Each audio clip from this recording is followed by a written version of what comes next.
Olá pessoal, sejam todos bem-vindos. Meu nome é Diego Camelo, eu sou engenheiro agrônomo e vou compartilhar com vocês um pouquinho sobre esse tema, né? Engenharia e pesquisa científica, amplie suas possibilidades.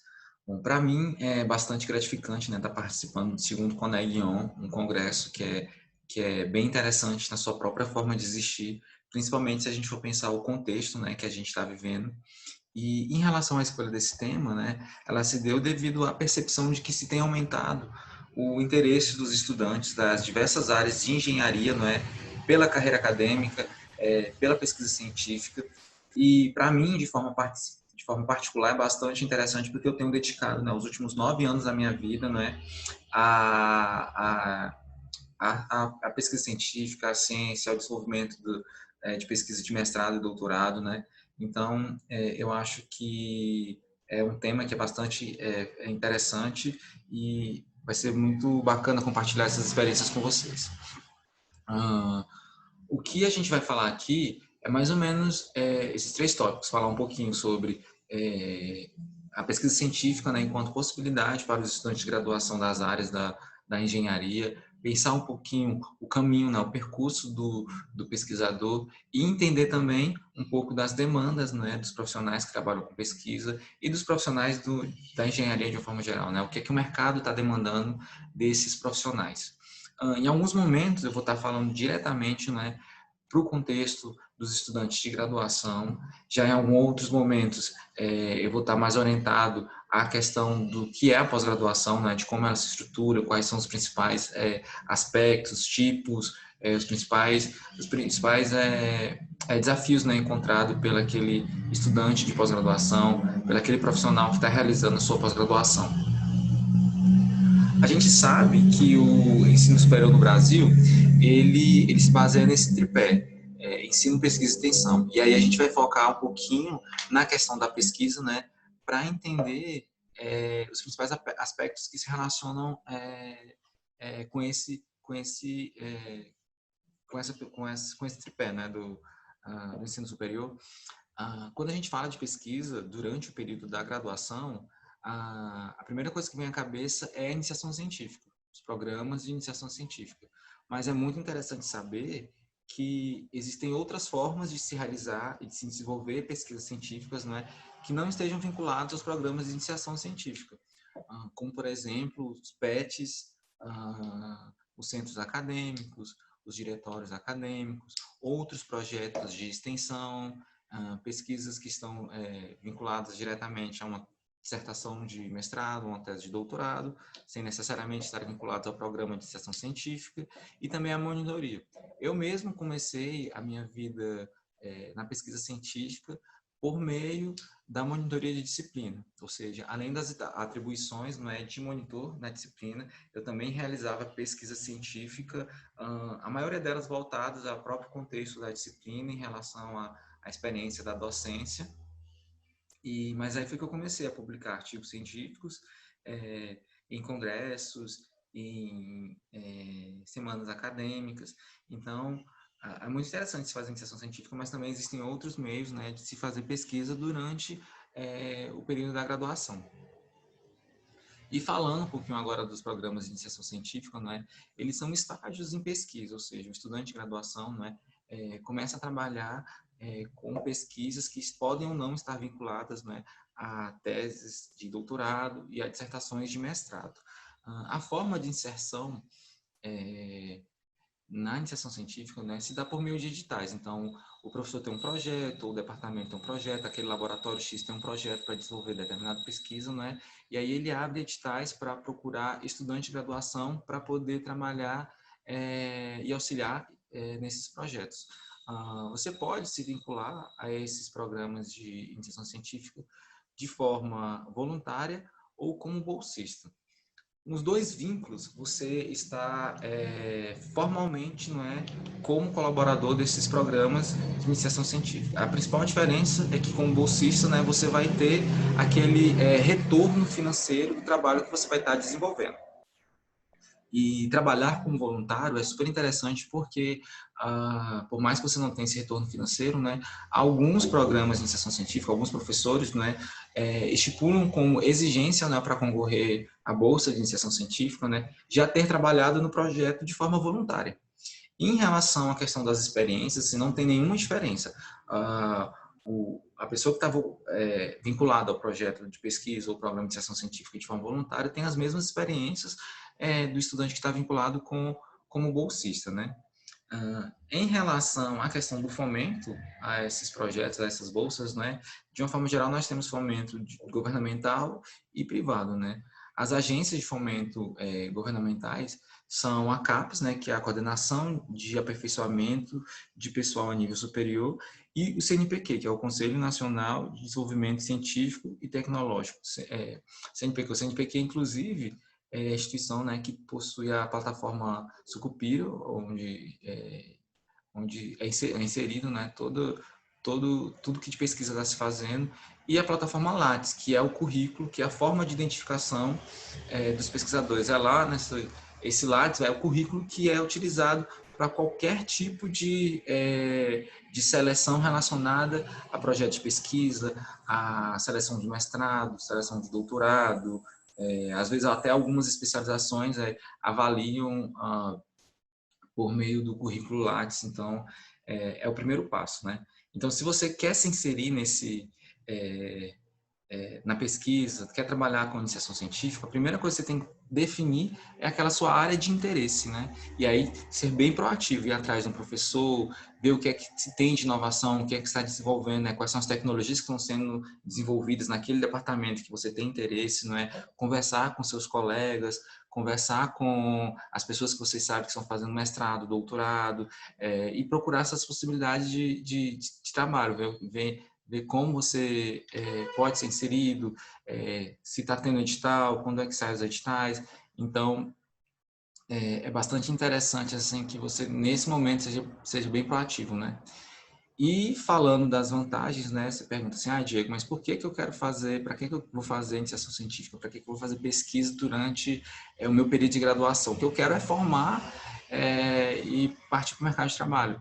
Beleza, mas você tem que pensar também que a iniciação científica e desenvolver pesquisa, né, por outros meios é uma oportunidade bastante interessante, né, de você vivenciar essas experiências profissionais, ou seja, você vai estar de fato tendo experiências práticas, né, daquilo que futuramente você vai exercer na sua profissão. E a outra vantagem em relação a se realizar pesquisa durante o período da graduação é que você pode experimentar diversas áreas. Assim, você, por exemplo, está graduando em engenharia florestal, e aí você consegue uma bolsa de iniciação científica para trabalhar com fitopatologia florestal.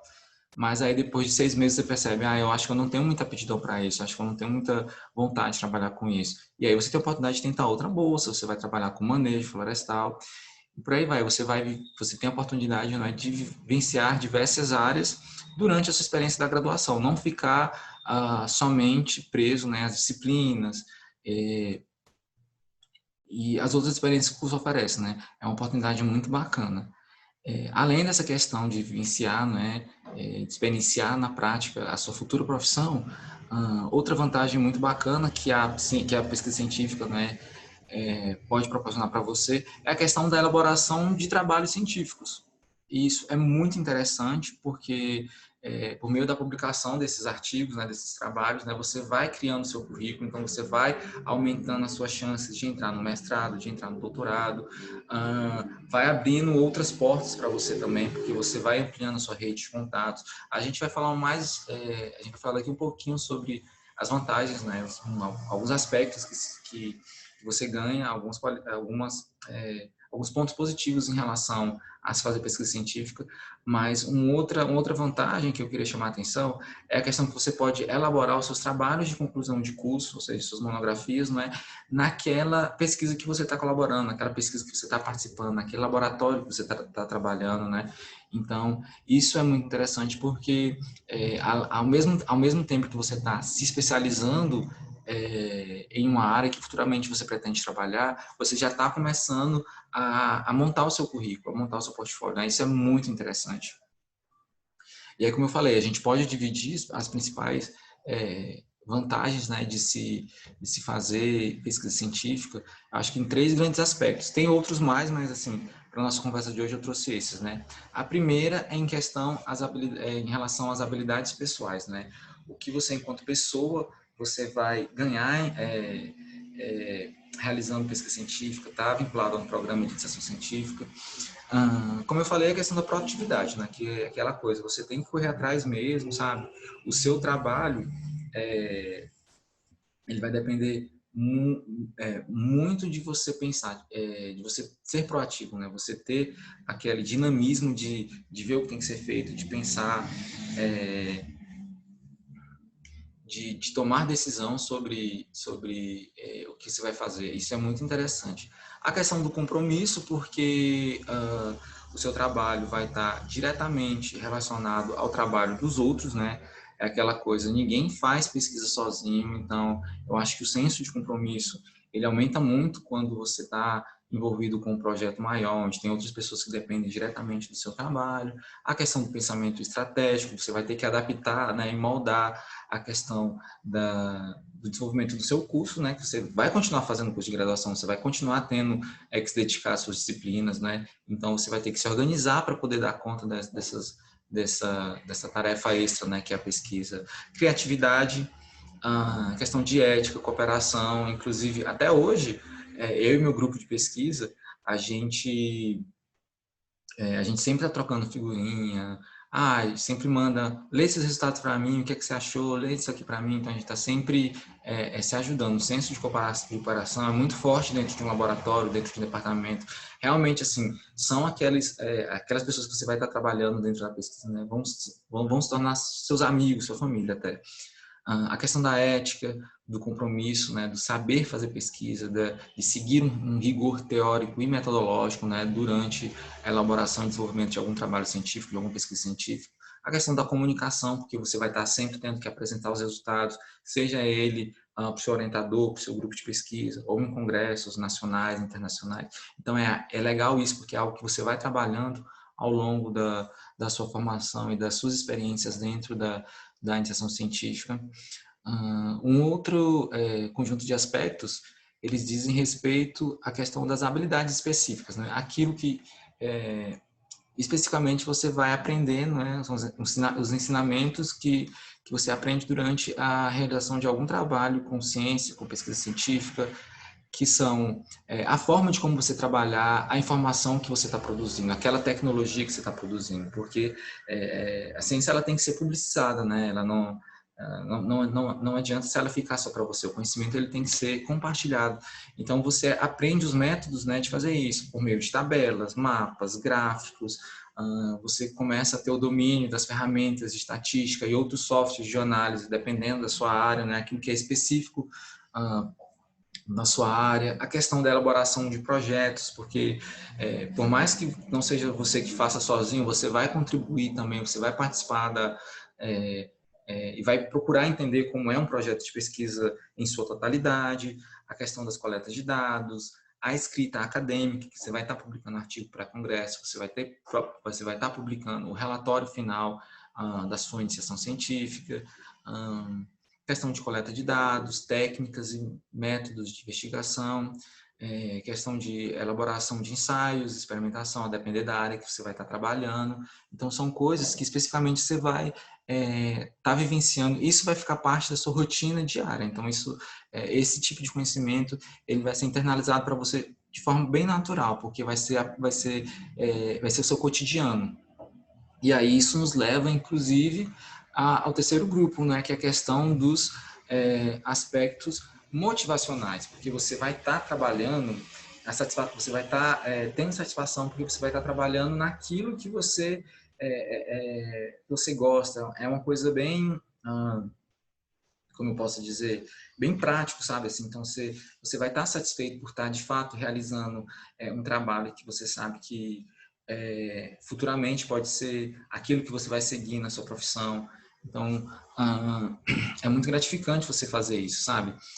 Eu costumo dizer que a gente tem, para quem segue a carreira acadêmica, né, são 3 momentos que você jamais vai esquecer na sua vida, que é a sua defesa de TCC, de monografia, é a sua defesa de mestrado e sua defesa de doutorado. Assim. Parece brincadeira o que eu vou falar, mas é mais ou menos isso. É como se fosse assim o grande finale daquele grande, a música principal daquele grande show.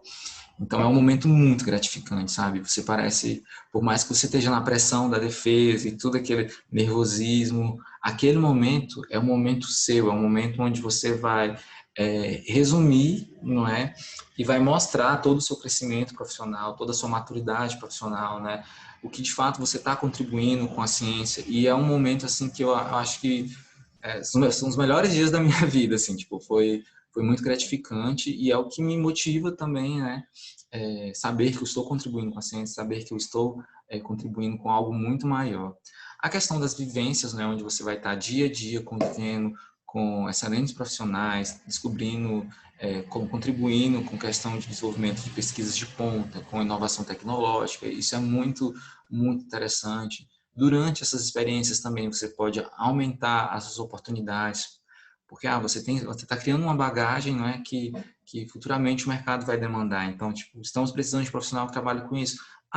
Tem um fulano de tal que já trabalhou com isso no professor tal, no departamento tal. Então, isso é muito interessante. Isso amplia suas oportunidades, além de toda a parte formal, né? De você começar a fazer seu currículo e se tornar cada vez mais capacitado para tentar uma seleção de mestrado e de doutorado.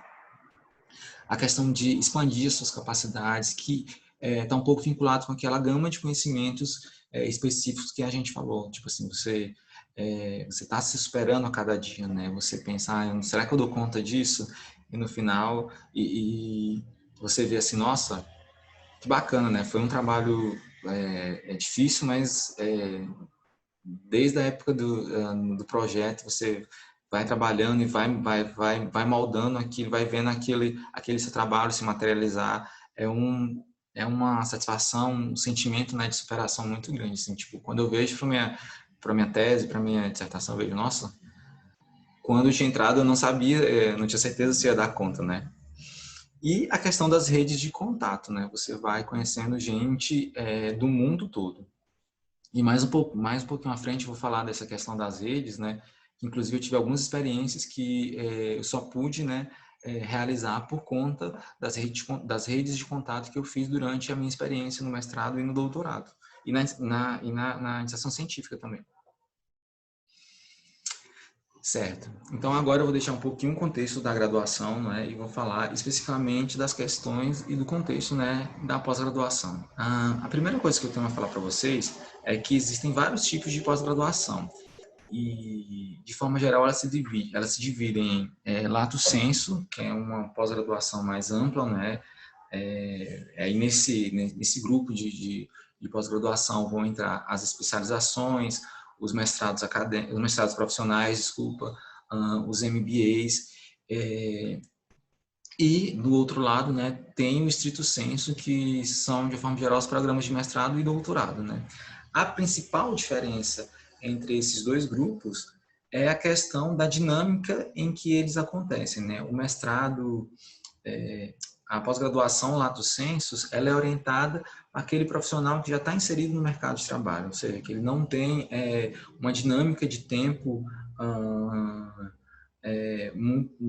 muito grande, né, para poder se dedicar a essa pós-graduação. Geralmente, a pós-graduação lato sensu, elas acontecem nos finais de semana, tem uma carga horária menor do que os programas de mestrado e doutorados normais, aliás, acadêmicos, desculpa, e também os trabalhos de conclusão dessas pós-graduações, eles têm um nível de complexidade menor. Em relação ao estrito sensu, aos programas de mestrado e doutorado, eles têm uma dinâmica mais, como eu posso dizer, você tem uma dedicação maior. E aí entra muito a questão da vocação. Eu acho que você tem que ter vocação, você tem que querer seguir carreira acadêmica. O mestrado, eu acho que o mestrado nem tanto, porque são 2 anos e passa um pouco mais rápido. Então, é bastante interessante mesmo para o profissional que está saindo da graduação fazer. Mas mais para o doutorado, a questão da vocação é fundamental, porque você tem que pensar que são 4 anos da sua vida que você vai dedicar, não é? e de forma intensa, porque por mais que nesses tipos de pós-graduação, mestrado e doutorado, né, a gente tem uma dinâmica laboral um pouco mais maleável, principalmente nos períodos de experimentação e de escrita, né, das dissertações de mestrado e tese de doutorado. Ao mesmo tempo que essa dinâmica laboral é mais maleável, ela também se confunde com a própria vida, porque o experimento não vai saber se você tem aniversário da sua avó, se é fim de semana, se é feriado. Então, meio que o espaço, a gente fala, né, que o mundo da vida e o mundo do trabalho, eles se fundem, né, na pós-graduação, porque você está, sei lá, em algum evento familiar, alguma coisa, mas você está ali pensando na sua tese, você está ali pensando na sua dissertação. Então, é algo que, por mais que você não tenha durante nesse período de experimentação, de escrita da tese e da dissertação, um horário laboral mais formal, que você inclusive tem, né, durante o período de créditos, onde você está fazendo as disciplinas, que são inclusive disciplinas que são mais complexas, tem um aprofundamento maior do que a da graduação. Então, a dedicação, o nível de dedicação já se mostra assim, logo no começo da realização dessas pós-graduações, dessas pós-graduações, né? Então, por mais que você não tenha se seja a dinâmica de tempo seja um pouco mais maleável que uma função laboral regular, né? Tipo, a gente tem essa divisão entre a linha do trabalho e a linha da vida é um pouco tênue, né? Tipo assim, você não sabe, você está toda hora pensando na sua tese e na sua dissertação. Por isso que a vocação é fundamental. Então, você tem que querer fazer pesquisa, você tem que querer trabalhar naquilo que você está pesquisando. É como a gente fala, a sua vontade de pilotar a Ferrari tem que ser igual à vontade que a Ferrari tem de ser pilotada por você. Então, você tem que gostar daquilo que você faz, você tem que conhecer aquilo que você faz. Então, é aquela coisa, é uma especialização, é um aprofundamento, só que ela demanda muito tempo e demanda muita dedicação também. Então, eu acho que é um caminho super válido. E é engraçado que, eu elaborando essa conversa hoje com vocês, eu lembro muito do que minha orientadora da graduação falava. Ela sempre puxava a minha orelha, né, durante... Eu fazia disciplina com ela no último período, né? Ela era minha orientadora na iniciação científica, minha orientadora no TCC, na monografia, e também eu fazia disciplina com ela. Então, eu passava praticamente a semana toda com ela. A gente tinha uma relação muito bacana de amizade e de troca também. E aí toda aula, ela sempre dava um jeito de chamar a atenção. Olha, vocês estão no último período, era uma disciplina de final de curso. Vocês estão no último período, então é o momento de vocês colocarem a mochilinha nas costas, né, e ir enfrentar o mundo, e conhecer o mundo, e enfrentar os desafios. E por mais que naquele momento eu não tivesse entendido, né, ou não tivesse dado o valor da fala dela, eu literalmente fiz isso, porque eu formei na Universidade Federal do Ceará em agronomia e tinha passado em 2 mestrados. E escolhi fazer o mestrado mais longe da minha casa, que foi aqui em Minas Gerais, que é onde eu moro atualmente, né? Então eu fiz mestrado em extensão rural, que é é uma área das ciências agrárias, e o doutorado eu já fiz em outro lugar, na verdade, em outro estado. Eu fiz doutorado no Rio Grande do Sul, na mesma área de extensão rural, na Universidade Federal de Santa Maria.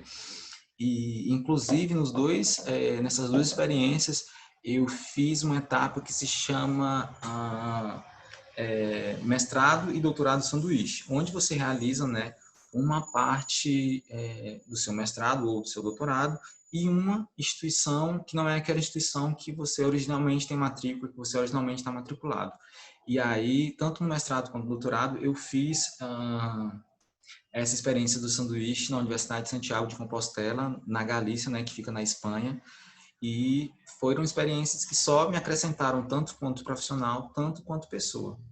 Então, por mais que naquele momento eu não tivesse assimilado a real proporção, né, que botar a mochila nas costas, para mim, iria significar, no final foi muito mais, eu literalmente coloquei a mochila nas costas, né, e fiz todo esse meu caminho acadêmico ao longo do mundo, né? Saindo da minha zona de conforto, e é muito interessante. E é engraçado que quando a gente fala assim, ah, intercâmbio, muita gente tem vontade de fazer intercâmbio, e eu acho que o intercâmbio, né, essa modalidade de sanduíche, tanto para o mestrado é um pouco mais complicado, porque o mestrado são 2 anos, né? Então, eu passei apenas 3 meses, né, nessa outra universidade, mas foi a partir dessa experiência, né, de passar 3 meses fora, que eu ampliei minha rede de contatos, né, e já consegui estabelecer aquela relação de pesquisa com um grupo de pesquisa no exterior, para poder fazer também, posteriormente, a mesma coisa no doutorado sanduíche. Eu até tentei fazer o doutorado todo fora, mas eu não consegui o fomento, né? Eu não consegui a bolsa para poder ir. Foi num ano que foi bem complicado, a gente tiveram bem poucas bolsas, né, disponíveis para a minha área, e eu acabei não conseguindo. E aí optei por fazer aqui no Brasil, porém em uma outra universidade, me vinculando a um outro programa, porque por mais que seja a mesma linha de pesquisa, que eu estou desde a graduação, vivenciar essas experiências em universidades diferentes, com pessoas diferentes, em grupos de pesquisa diferentes, né, é muito bacana, porque por mais que seja a mesma linha de pesquisa, as abordagens são totalmente diferentes, né? Então, a forma de trabalhar, a forma de desenvolver as pesquisas. Então, isso só me agregou enquanto pesquisador. Então, eu acho que você sair dessa zona de conforto, você procurar outros caminhos, muito válido e muito interessante. Bom, e agora, para finalizar, a gente vai falar um pouquinho, né, do perfil do profissional que trabalha com pesquisa, do perfil do engenheiro que o mercado está demandando. E aí a gente traz algumas questões para o debate. E, em primeiro lugar, é pensar que o desenvolvimento das nações, o desenvolvimento das sociedades, ele está diretamente relacionado aos processos de engenharia, né? Ao que de fato está se produzindo para atender às necessidades básicas dessa sociedade, não é? Porém, a gente vive um momento muito delicado, que a gente vive sendo bombardeado de informação toda hora. A gente está vivenciando a era da informação. Então, você abre o olho, né, e você já recebe um conjunto de informações, tanto em quantidade quanto em qualidade, que às vezes a gente não dá conta de assimilar. E isso reverbera em todos os aspectos da nossa vida, não só no aspecto mesmo de se pensar em inovação, de pensar em tecnologia, não é? E aí é justamente aí que a construção do conhecimento, né, e o se fazer ciência, e o ser profissional, né, exige uma nova roupagem, exige que o pesquisador se adapte a essa realidade, porque em alguns determinados casos, a inovação por si só, ele não vai dar conta, né, de promover essa mudança, né, que ela se propõe. Então, a gente tem que pensar de forma articulada em que medida essa tecnologia que a gente está desenvolvendo, em que medida essa inovação que a gente está desenvolvendo de forma específica se relaciona com uma perspectiva mais globalizada, com um todo que a gente está vivenciando. E aí, para exemplificar um pouco disso, eu trago o conhecido o tripé da sustentabilidade, né? Em que medida essa tecnologia que a gente está trabalhando, essa inovação que a gente está trabalhando, se relaciona com outros aspectos também, como, por exemplo, o aspecto econômico, o aspecto ambiental, o aspecto social, e aí talvez eu incluiria até outros tipos de aspectos, né? Outros tipos de aspectos é você pensar como essa inovação e essa tecnologia,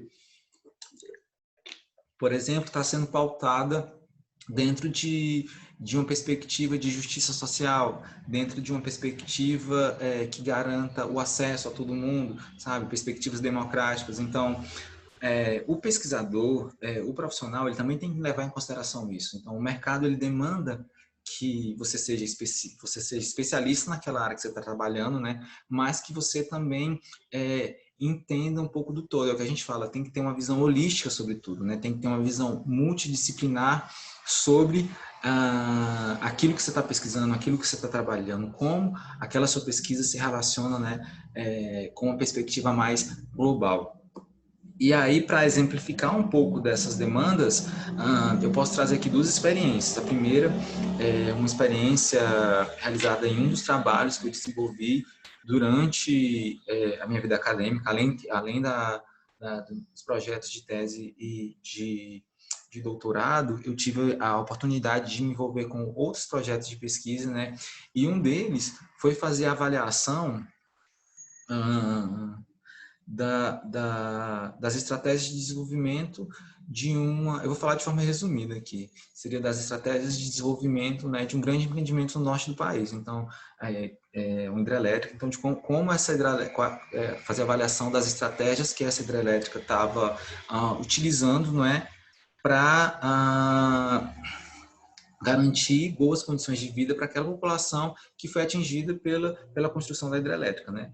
E aí, como era uma área muito grande, eles dividiram essas estratégias por equipes. E fazendo a avaliação do trabalho dessas equipes, né, a gente percebeu que as equipes que tinham profissionais de áreas mais diversas, né, tiveram melhores resultados do que as equipes que eram compostas por profissionais de uma mesma área. Claro que existem outros tipos de variáveis envolvidas com esse resultado, né? Mas uma variável que chamou bastante atenção foi essa, né? A questão da multidisciplinaridade, né?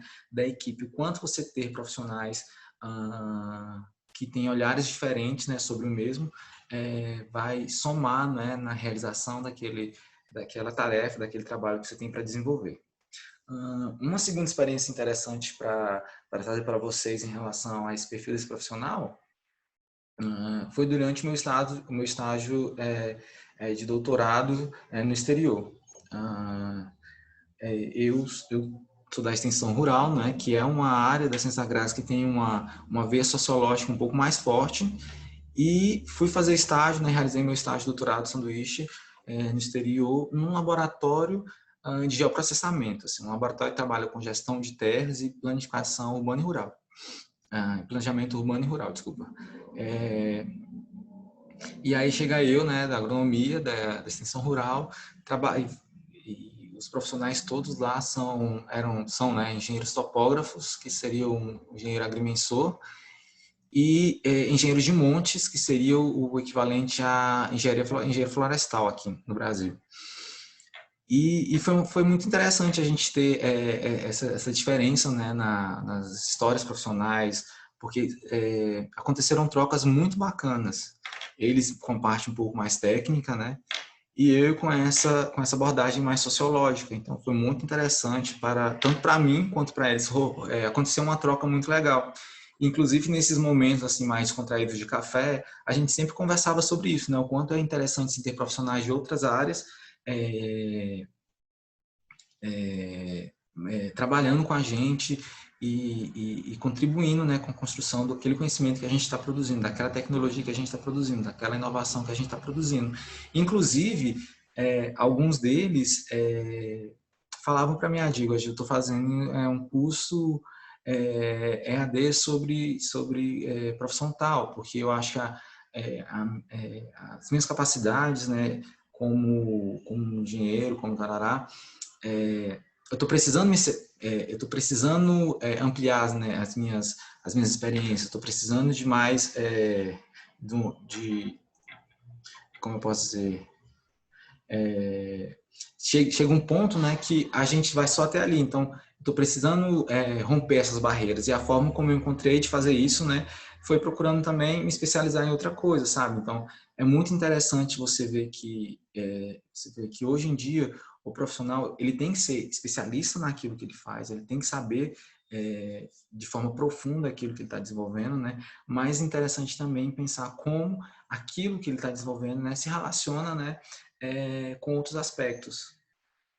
E como esses outros aspectos, né, vão influenciar diretamente no resultado final daquilo que ele está pesquisando, naquilo que ele está desenvolvendo.